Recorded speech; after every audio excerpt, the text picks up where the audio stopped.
Hoy nos acompaña Elena López Riera, una artista visual y una cineasta que ha conquistado numerosos festivales internacionales con sus cortos Pueblo, Las Vísceras y Los que desean, que podéis ver todos en Filmin, y que ha conquistado a la crítica y más o menos a toda España con su primer largometraje El agua, que se estrenó en la quincena de realizadores del Festival de Cannes y que ya podéis ver en cines desde el pasado viernes.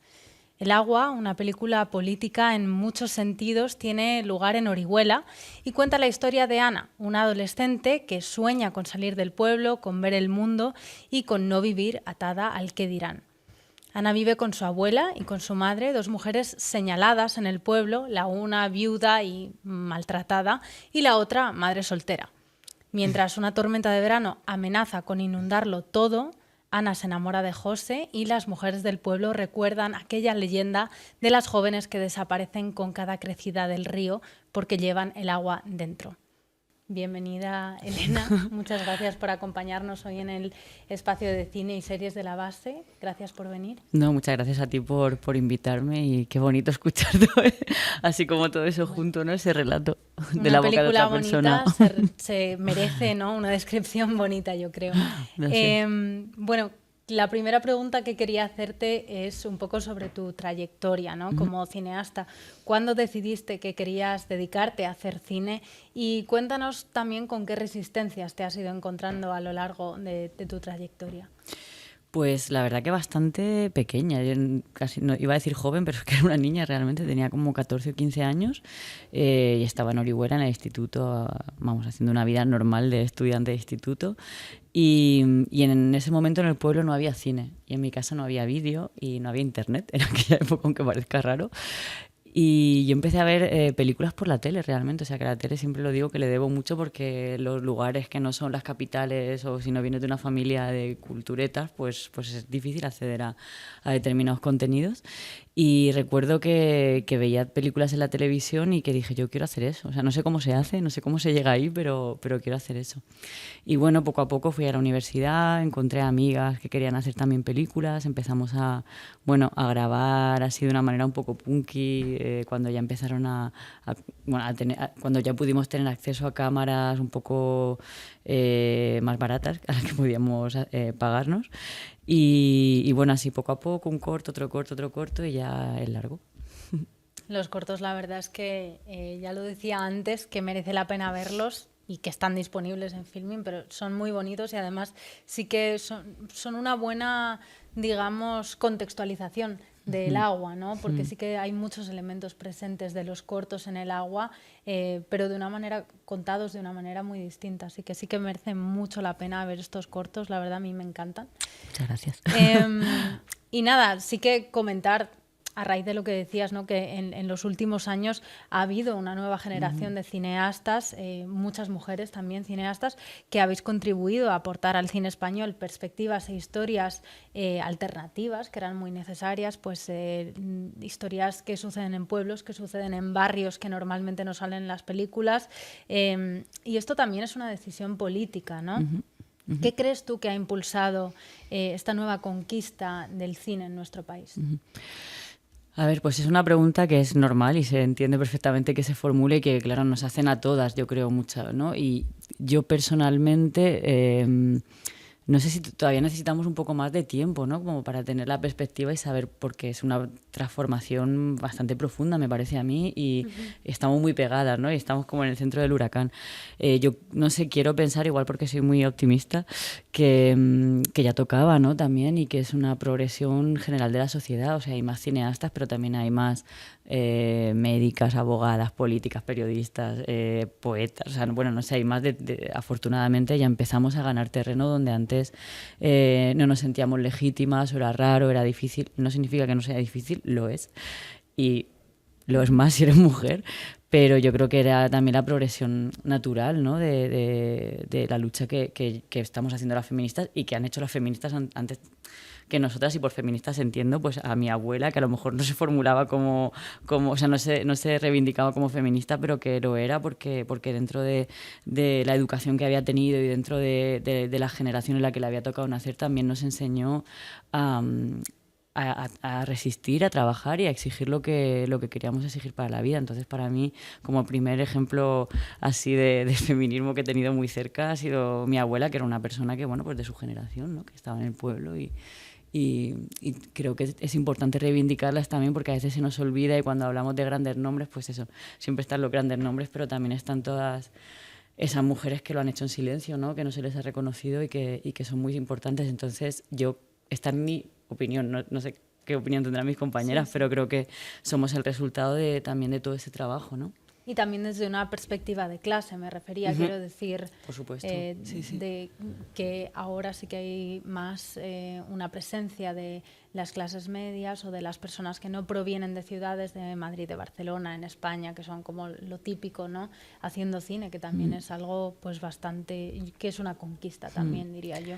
Sí, yo así lo percibo, pero ya te digo que como me paso de optimista y de intentar pensar que las cosas van a ir a mejor, cuando todo el mundo está como así llorando la muerte del cine, y quizás, no lo sé, quizás lo sea, pero yo no tengo ganas como de sumarme a ese discurso catastrofista y pensar que también se han avanzado en un montón de terrenos, y que también el hecho de que personas que no hayan nacido en un centro, ya sea geográfico, Madrid, Barcelona, o económico o cultural, estén empezando a generar historias y a ponerse pues detrás, bueno, a firmar trabajos cinematográficos o literarios o lo que sea, creo que también es un avance, ¿no? Y ahí pues evidentemente hay mujeres cineastas de clase media que están ahí, pero también hay hombres, y también espero que casi siempre, también es cuando aparece este tema casi siempre se nos olvida, y me gusta apuntarlo aunque sea pequeñito, y es normalmente hay poco espacio, ¿no? Pero también personas que no se definen como hombres ni mujeres, que son no binarias, y que lo importante es que todas las voces que no estaban ahí empiecen a llegar, ¿no? Y empiecen a contar historias.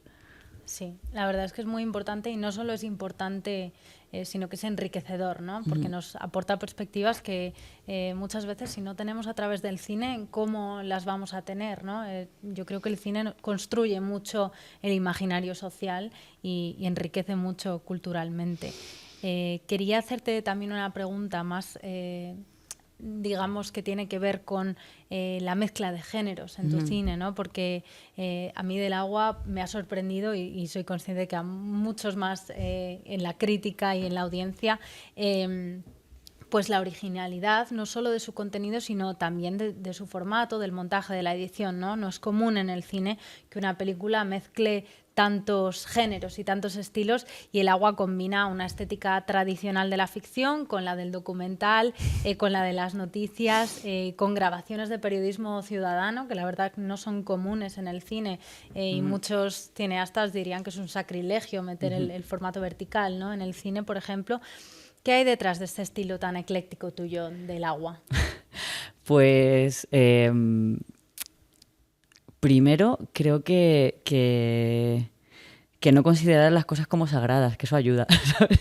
Que esa palabra de sacrilegio que has utilizado me gusta mucho, porque creo que a veces, y lo digo, yo soy profe también, y me lo digo mucho a mis estudiantes jóvenes, como no tengáis miedo, o sea, y también intento enseñarles trabajos que no son abrumadores, ¿no? Como, y lo digo, la gente se ríe, parece que lo digo de broma, pero lo digo de verdad, es que las obras maestras ya están hechas, y las que quedan por hacer no las voy a hacer yo, sin duda, o sea, las harán otras personas. Entonces eso también, que no es falsa modestia ni mucho menos, ¿eh? O sea, yo creo que es muy difícil, estoy contenta y muy orgullosa de la peli que hemos hecho, y creo que no solo por mí, sino por el equipo merece, o sea, tiene un valor, pero es que te alivia un montón pensar que no tienes que hacer una obra maestra, ¿sabes? Es como, que no pasa nada, ¿sabes? No pasa nada si no hacemos, o sea, no consumimos tampoco todos los días obras maestras. Entonces creo que eso también te pone en un lugar de relajarte, ¿no? De hacer una película, bueno, hemos hecho la película que queríamos hacer con esa honestidad, con ese eclecticismo, porque creo que con ese eclecticismo también vivimos hoy, sobre todo de imágenes.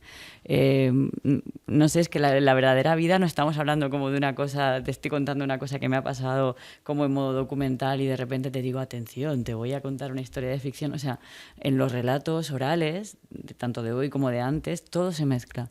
Y más hoy que llevamos una pantalla en el bolsillo constantemente, ¿no? Y hay una cosa, yo creo, con la que yo me he enfrentado, que es que la industria, algunas veces, la mayoría de veces, y es normal porque sí estamos viviendo una situación de crisis en las salas muy importante, tiene miedo como de cualquier cambio, ¿no? Es como, no hagas cosas raras. Y yo bueno, ya veremos qué pasa con las cifras esta semana que estrenamos, pero siempre pienso que el público es mucho más audaz y más inteligente y más abierto y diverso de lo que pensamos, y la experiencia que tengo por ahora de del público y de las reacciones, que ya lo hemos empezado a enseñar bastante la peli, si no les gusta, desde luego, no creo que sea por ese eclecticismo, que luego vas a ver series y son mucho más, algunas de ellas mucho más arriesgadas, entonces es como, joder, seamos un poco valientes también cambiando la manera de contar, no solo contar lo que contamos, sino la manera de contar. Y yo creo que no tenía mucho miedo por eso, porque no tenía mucha presión tampoco. Es que nadie está esperando esta película, entonces, yo qué sé, nadie está esperando ninguna película. Entonces, mejor, yo creo, hacer algo en lo que una crea y ya está. Sí, cuando decía que no es común en el cine ver, por ejemplo, pues eso, periodismo ciudadano, etcétera, que es algo que vemos constantemente en las noticias, en la televisión y en las series. Las series en ese sentido sí que van por delante del cine, en el sentido de que han introducido desde hace mucho tiempo ya las pantallas de los móviles, ¿no? Porque son una parte tan grande de las historias y también son una parte que se muestra en el agua, ¿no? Los móviles, la madre grabando a la hija, cantando, etcétera, ¿no? Las amigas haciéndose fotos, pues al final, si estás retratando la vida y la vida incluye eso, tienes también que incorporarlo.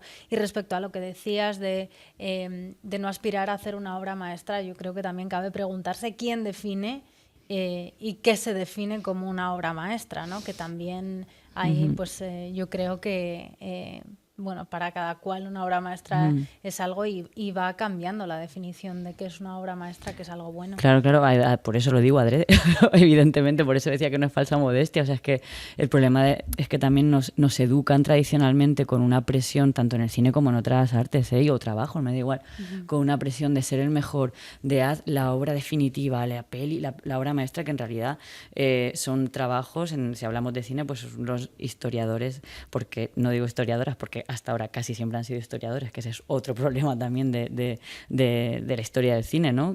Que casi siempre lo han contado señores. Entonces el canon también está muy, bueno, pues está muy filtrado por esa mirada, ¿no? De alguna manera. Entonces creo que también decir, pues si no haces una obra maestra y no entra en ese canon, no es el fin del mundo. O sea, yo no sé, a mí por lo menos me ha servido, no digo que le sirva a todo el mundo, pero a mí me ha servido desde que soy joven, como, bueno, pues para seguir avanzando, porque es que si no, no hacer nada. En el último mes, activistas climáticos jóvenes de distintas organizaciones pues han arrojado sopa de tomate, sopa de guisantes, puré de patata, tartas, etcétera, distintas obras de arte en museos pues bastante conocidos, ¿no? En Europa.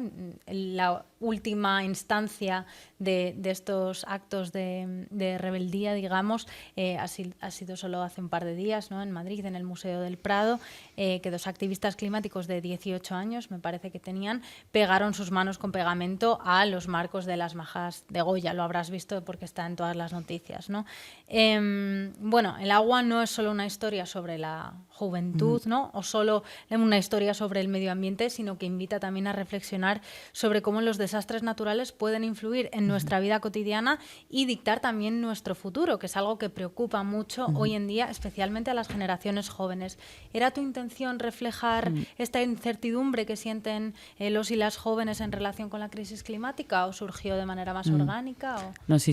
O sea, las dos cosas. Surgió de manera orgánica porque, por desgracia, está en nuestra vida. Me parece también muy complicado contar la realidad de hoy en cualquier lugar del mundo sin contar bueno, el problema más grave que tenemos realmente, que es la urgencia climática, ¿no? Y la catástrofe que estamos viviendo. Entonces, por supuesto, era intencionado, articulado con otros temas que me interesan, ¿no? Que también, bueno, casi siempre van de la mano, ¿no? Como ese retrato de la juventud, de la adolescencia, en ese lugar tan particular que es la Vega Baja del Segura, que además tiene una naturaleza que ha sido completamente domesticada por el ser humano, ¿no? Porque son cultivos intensivos de limoneros, naranjos. Y creo que la cuestión económica se articula con la cuestión ecológica de manera, vamos, irremediable. Y a mí lo que me da mucha pena, como adulta lo digo, y responsable de ese desastre también, ¿eh? Lo que me da mucha pena es como que siempre estamos criticando a la juventud por todo, ¿no? Como estáis todo el día con el móvil, no tenéis futuro, no os interesa nada. O sea, hay mucha crítica de la juventud, incluso en el cine o en el audiovisual, cuando se les representa o están drogados o follando todo el rato, o sea, hay como una carga muy negativa o sexualizada, o sea, como muy negativa de esa juventud. Y yo, gracias a esta película, gracias también al trabajo que he hecho con esas chicas y esos chicos, es como, hostia, es que les hemos dejado un mundo realmente que cómo no van a estar enfadados. O sea, a ver, no apruebo, de verdad, pero quizá porque soy old school y soy una millennial vieja, como que poner pegamento a un cuadro de Velázquez, pues a mí no me gusta, la verdad. Eso no me parece bien. O sea, no lo apoyaría, pero entiendo la rabia, claro que sí, entiendo que nos quieran matar y vamos, o sea, hay que cargarse todo lo que hemos hecho. O sea, ese sentimiento lo entiendo, porque además las niñas de la peli y los niños con los que trabajé los encontré en plena pandemia. Y cuando hablamos de proyección de futuro, yo me acuerdo cuando tenía 15 años y el futuro era ¿qué vas a hacer, ¿no? ¿Con qué vas a trabajar? Pues me quiero ir a Madrid a hacer cine, quiero ir ahí. Es que para estas chicas y estos chicos es que incluso es físico, ¿no? Es que no se podían proyectar porque la proyección era esa distancia que hay entre la pantalla y tus ojos. Es que se habían pasado 2 años encerrados, yendo al instituto a través de un ordenador, teniendo relaciones a través de un ordenador o de un móvil. Entonces, ¿cómo les vamos a pedir que se proyecten de otra manera a esa gente, no? Es como muy doloroso y entiendo la rabia. No sé cuál es la solución, la verdad. En esto no soy tan optimista. Es difícil ser optimista, ¿no? Cuando hablamos de la crisis climática, pero bueno, al final, como todo, organizarse, yo creo, y luchar por las causas que realmente merece la pena luchar. Y yo creo que, bueno, el futuro del planeta, pues es evidentemente una causa por la que merece muchísimo la pena luchar. Y respecto a lo que decías, ¿no? O sea, yo sí que veo mucho que se ridiculiza y se banaliza a las generaciones jóvenes por los hábitos que puedan tener, etcétera. Se los llama la generación de cristal, pero sí, no se tiene mucho en cuenta las causas, ¿no? Y también la responsabilidad que tenemos las generaciones anteriores. No sé si me incluyo o no me incluyo porque estoy en el límite, pero bueno. En fin, quería preguntarte un poco más por cambiar de tema, irnos a algo, no sé si más positivo, pero menos fatalista igual. Bueno, una reflexión más que una pregunta, ¿no? Para mí estas... bueno, no, perdón. Primero te quería preguntar sobre la violencia machista en la película, porque sí que yo veo que es un tema central en El agua, ¿no? Aunque no la veamos, la sentimos muchísimo, sobre todo a través de la simbología, ¿no? Pues vemos imágenes que recuerdan a esa Ofelia de Hamlet, luego hay un montón de canciones, hay un montón de leyendas, pues la de La Llorona, pienso también en Mercedes Sosa con Alfonsina y el mar, etcétera, ¿no? ¿Qué te llevó a representar la violencia machista de una manera tan simbólica, tan sutil, no de una manera más explícita? Qué pregunta. Pues es que por desgracia, creo que no se puede contar el mundo de hoy sin violencia machista, que esto es lo jodido. O sea, por desgracia no creo que sea una decisión mía, aunque siempre hay, obviamente, puedes evitarlo, ¿no? Puedes hacer retratos donde eso no esté, pero no quería evitarlo porque creo que por desgracia todavía está, que pesa muchísimo, aunque no sea el tema ni muchísimo menos el tema central de la película, pero es que cómo contar cómo viven las mujeres hoy en día de todas las generaciones, porque en esta película hay desde la niña de 15 años hasta la abuela de 80, o sea, hay como una representación muy vasta, ¿no? De todas las edades. No sé, ¿tú conoces a alguien que no la sufra? En cualquier estado. Cri, cri. Cri, cri, claro, o sea, no hace falta que te peguen en tu casa. O sea, evidentemente ese es no estoy restándole ni muchísimo menos. Pero es que la violencia la sentimos constantemente y en todo lo que... O sea, en estar aquí ya implica que hemos tenido que atravesar por un montón de obstáculos para poder estar aquí hablando tú y yo, ¿no? Sí, hay una cosa que dice el personaje del padre de José en la película, ¿no? Que es como en esa casa no hay mujer buena, todo el que entra en esa casa sale escaldado, que es muy, bueno, pues muy también típico de señalar a las mujeres y sobre todo en los pueblos, que son ambientes más pequeños, ¿no? Y al final la violencia pues se intensifica mucho. Se intensifica y se hereda el estigma, que por eso está así en la peli. O sea, yo no sé en las ciudades cómo es porque no crecí en una ciudad, pero mi pueblo tampoco es tan pequeño. Y, y todavía heredamos el estigma. O sea, nosotros todavía en mi familia llevamos el apodo de mi tatarabuelo, que era pelirrojo, y nos llaman los rojicos, creo que ya no ha habido, o sea, el último pelirrojo, hay un primo segundo de mi madre que es pelirrojo. Pero bueno, esta anécdota... Recesivo. Claro, no, pero es que a veces heredas los estigmas también, ¿no? Y no sabes por qué. Y en este país creo que es algo que sucede bastante, ¿no? Heredarlos, también seguramente cosas buenas, ¿no? Pero hay una cosa del cómo te mira el resto de la gente que tiene mucho que ver con la estigmatización, y ya si se trata de una familia de mujeres independientes que se pagan sus facturas, pues esto ya es muy sospechoso, ¿no? Sí, bastante. Bueno, antes quería hablar de las leyendas, me he adelantado porque la verdad es que es un tema fascinante de la película, ¿no? Este realismo mágico y estas leyendas que se pasan de generación en generación, y sobre todo las mujeres, ¿no? Bueno, para mí estas leyendas de la mujer ahogada, sobre todo en zonas donde el agua realmente puede suponer una amenaza, al final el objetivo que tienen, la manera en que yo lo leo, es meter miedo a las mujeres, ¿no? No sé si viste o si seguiste la controversia que causó la campaña de la Comunidad de Madrid contra la sumisión química, que lanzaba mensajes como vigila siempre tu copa, mira a ver qué te echan, nunca aceptes copas de desconocidos, y que solo les faltó decirte pues no salgas de tu casa y así no te violan, ¿sabes? Ya quédate encerrada un rato y así no te va a pasar nada. Si te pasa algo, ¿no?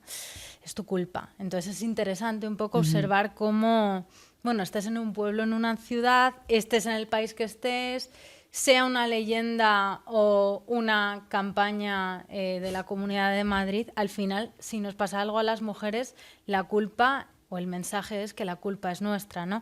No sé si estás de acuerdo con esta interpretación y si pretendías recoger este sentimiento de culpa que se nos transmite a las mujeres en el agua.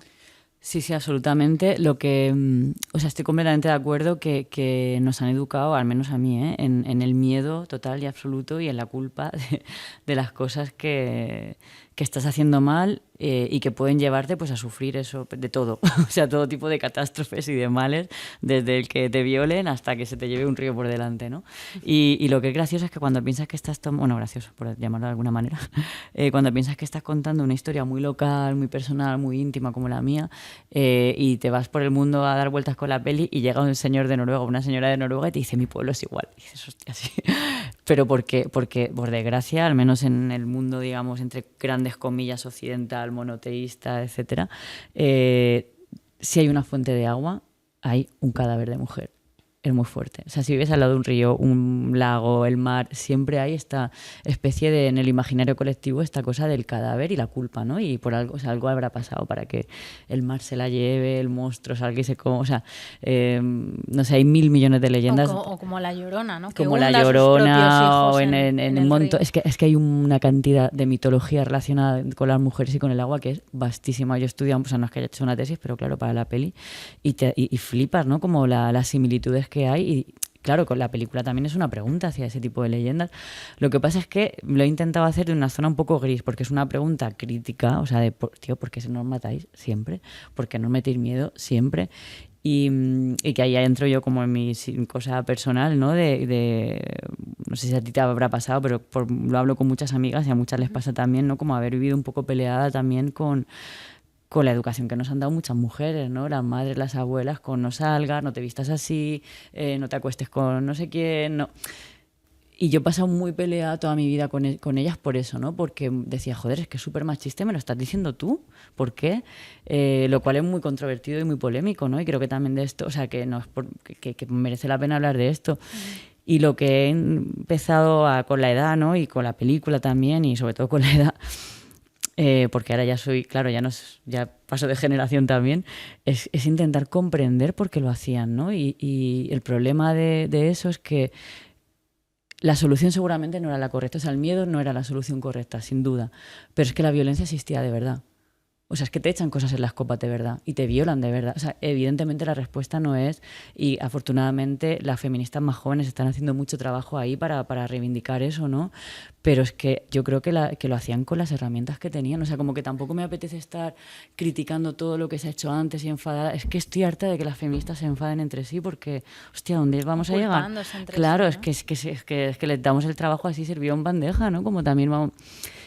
Evidentemente hay que avanzar, a mí me ayuda, yo cambio de opinión y hablo con feministas jóvenes y digo, ostras, es verdad, estaba equivocada, esto no lo he planteado bien. Pero claro, también dije un día, pensé, qué dura he sido con mi madre también, ¿no? Y con las mujeres que han venido antes. Es que el peligro era real y sigue siéndolo, ¿no? Entonces, lo que yo intento con la película no es como decir, ¿sabes? Esta es la respuesta y sino intentar, como he podido, entender cada una de las etapas, ¿no? De las edades también y de las generaciones y por qué se transmiten este tipo de leyendas y por qué también igual hay que dejar de, o sea, o reescribirlas o ponerlas en cuestión o un poco sí, pues, discutirlas, ¿no? Yo creo que lo haces de una manera muy efectiva porque realmente muestras, como digamos, 3 perspectivas de 3 generaciones distintas. También muestras perspectivas masculinas que son importantes, ¿no? Uh-huh. Pero sí que es cierto que, bueno, el que haya ese contraste sin que una esté por encima de las demás, yo creo que es un poco lo que hace, ¿no? que se den importancia a todas y que se vea un poco la progresión, ¿no? Bueno, este afán por echarnos a las mujeres de los espacios públicos y relegarnos a los espacios privados donde ni nos vamos a ahogar ni nos van a violar, pues se traduce en una invisibilización también de las mujeres, que es común en todas las esferas, y una de ellas, obviamente, el cine. Y esto aplica a todas las mujeres, pero afecta especialmente a las mujeres mayores, diría yo, y también mucho a las mujeres rurales, ¿no? El tema de las mujeres mayores, pues es que ya no interesan a la sociedad, ¿no? Porque no se las considera atractivas ni útiles a nivel sexual, ni a nivel reproductivo, ni a nivel laboral. Bueno, ¿qué te llevó a querer dar voz a estas mujeres a las que normalmente ni vemos ni escuchamos en las películas? Eso, que ni las vemos ni las escuchamos. Y es algo que me duele un montón. Y además estoy obsesionada con y para mi próxima película...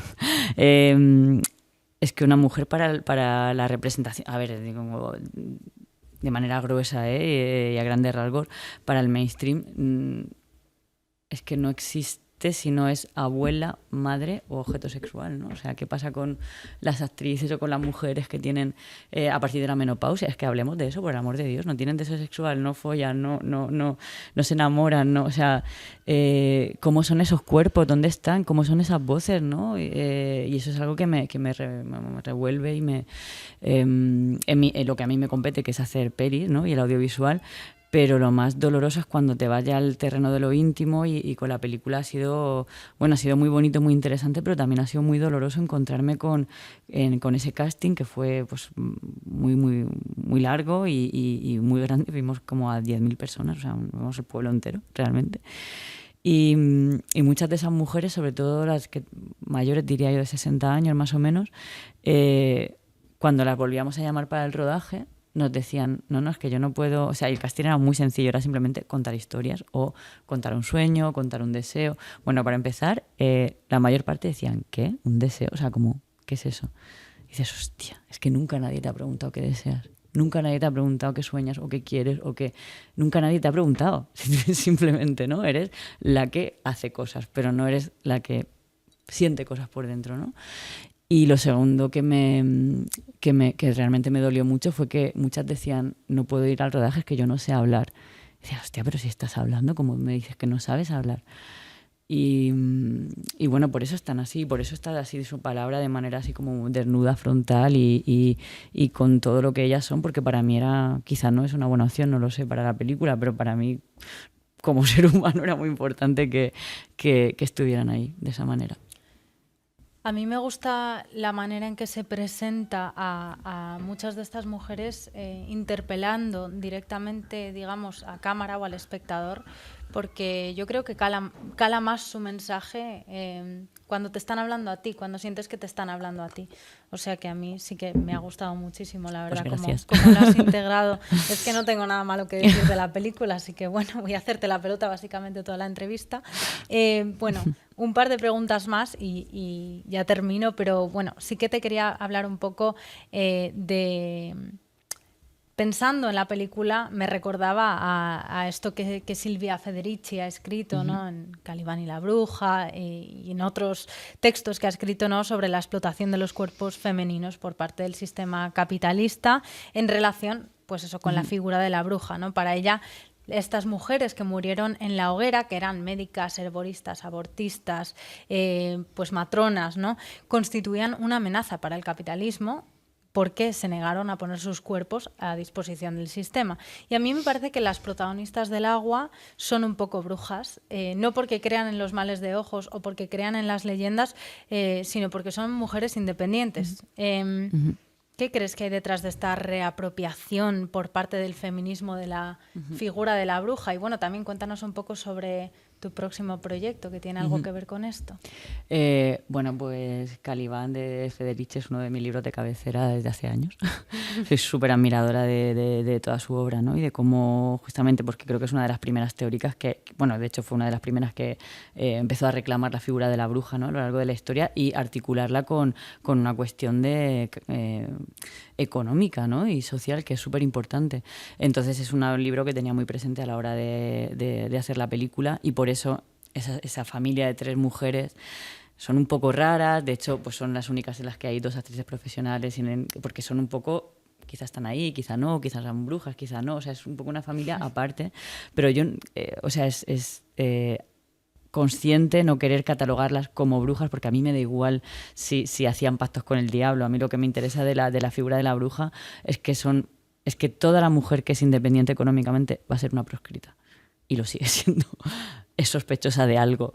Y las brujas, aparte de lo que dice Silvia Federici, de que no han puesto su cuerpo al servicio del sistema, lo más importante es que se pagaban sus facturas. O sea, las proscritas de la sociedad eran las brujas y las putas. O sea, ¿por qué? Porque no necesitaban a un hombre para ponerles un plato caliente encima de la mesa, ¿no? Y por eso en mi película, pues bueno... Tú, si quieres, las puedes ver como brujas. Yo tengo mi opinión. Cada uno ve que creo que es lo bueno, ¿no? Del cine, cuando te abre y no está todo ahí explicado y concretado. Pero más, o sea, son brujas en el sentido de que es que son independientes. Quizá también son putas, no lo sé. En caso que son mujeres independientes. Define bruja y define puta, ¿no? Pues lo acabo de hacer. O sea, dentro de esa visión del patriarcado, es que eran lo mismo. O sea, es que son mujeres de las que no podemos aprovecharnos. Básicamente, ¿no? O sea, lo digo así de manera un poco grosera y provocadora porque creo que es importante decirlo, porque es así como lo han, o sea, no es que yo lo piense así, es que es así como la historia de la sociedad las ha definido, ¿no? Porque eran independientes, porque no necesitaban que hubiera ahí un hombre para darles de comer. Y eso creo que más allá de todo lo que fuera el esoterismo del que viene cargado toda la historia de la bruja y de todos los problemas, obviamente, de las trabajadoras sexuales, y que no vamos a abrir ese melón aquí porque es infinito, para mí lo que tienen en común todas las mujeres proscritas de la historia es que son mujeres independientes. O sea, no todas, pero bueno, estas en concreto. A mí me gustaba más verlas así, porque los hombres las miran con suspicacia porque no los necesitan, realmente no los necesitan. Y esto es el peor pecado que puedes cometer, ¿no? En el patriarcado, no te necesito. Cuéntanos un poco de qué va, hablando así de brujas, de magia y esoterismo, tu próximo proyecto. Pues va también de mujeres independientes que no necesitan a los hombres. Importante. Por lo tanto, quizá brujas, quizá no. Pero bueno, en este caso es un poco más esotérico porque está... bueno, es que la verdad no he hecho mucho, pero tengo la idea de trabajar sobre el origen del anarquismo y la mediumidad en España, que están muy, muy ligados. Las espiritistas españolas, las anarquistas y las feministas. De hecho, la primera asociación feminista de España, que fue la de mujeres... la Sociedad de Mujeres Autónomas de Barcelona, fue creada por un anarquista que era espiritista también, porque, claro, como no hablaban con sus voces, sino con la voz de los muertos, pues entonces sí podían hablar en público las mujeres. Entonces, claro, a ellas sí se las escucha. A ellas sí. Pero porque no dicen lo que dirían ellas. Bueno, para terminar, a los oyentes y a los que nos ven en la base, y a mí también, nos gustan mucho todas las recomendaciones que nos hacéis los directores y las directoras a las que tengo el placer de entrevistar en este espacio. Así que lo último que te quiero preguntar es si nos recomiendas alguna película o alguna serie, que también somos seriéfilos y seriéfilas, que hayas visto recientemente y que te haya gustado especialmente, ya sea por su mensaje o porque retrate la sociedad desde una perspectiva distinta.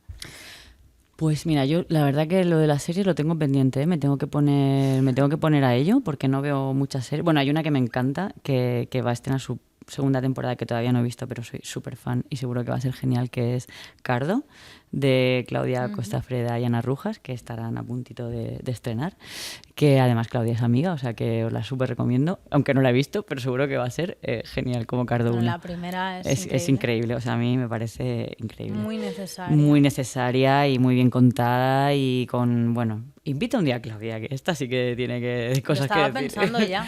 Claudia, así que ahora ya sé. Sí, Claudia, te convoco desde aquí, hermana bruja. Las invocamos. Eso es. Y luego de pelis, a ver, bueno, creo, no sé, es que no sé las fechas cuando es, creo que dentro de poco se va a reestrenar la copia restaurada de La mamá y la puta de Jan Eustache, que es una de las mis pelis preferidas, porque es una peli revolución, bueno, porque es uno de mis directores preferidos, Jan Eustache, y que es una peli, bueno, que en su época revolucionaria por cómo retrataba la juventud y justamente por, bueno, en fin. Otro día me traes los días de Eustache, que me gusta mucho, pero si alguien, con Elena López Riera. Eso es, si alguien no la ha visto, la recomiendo porque además es una película larga y es, o sea, llevamos como 50 años esperando que la restauren, así que es una oportunidad que de verdad no podéis perder. Y luego acabo de ver una en un festival que he estado, que es una película de una directora francesa de origen senegalés que se llama Alice Diop. Es su primer largometraje, que ganó 2 leones en el Festival de Venecia, se llama Saint-Omer, y que es una obra maestra increíble y que muy polémica también, porque cuenta la historia de una chica senegalesa que mató a su bebé en Francia y bueno, y es una película pues que aborda toda esta figura de Medea, de la madre, bueno, el peor crimen que puede cometer la sociedad, o sea, alguien en la sociedad, que es matar a su propio hijo, ¿no? Y desde el punto de vista feminista te da vuelta 20 veces, es increíble la peli. Y bueno, ya para acabar, pues muchos estrenos españoles que hay a partir de ahora, que todavía no he visto, pero que seguro que van a ser geniales. La maternal de Pilar Palomero, bueno, no sé qué queda así por ahí de compañeras que se va a estrenar, pero bueno, ir a ver películas españolas al cine, por favor, que nos hace mucha falta que la gente vuelva a la sala, porque más allá de nuestro propio ego hay muchas familias que comen de los rodajes y de que se hagan películas, así que es importante. Muchísimas gracias, Elena, por venir hoy a La Base y a nueva temporada.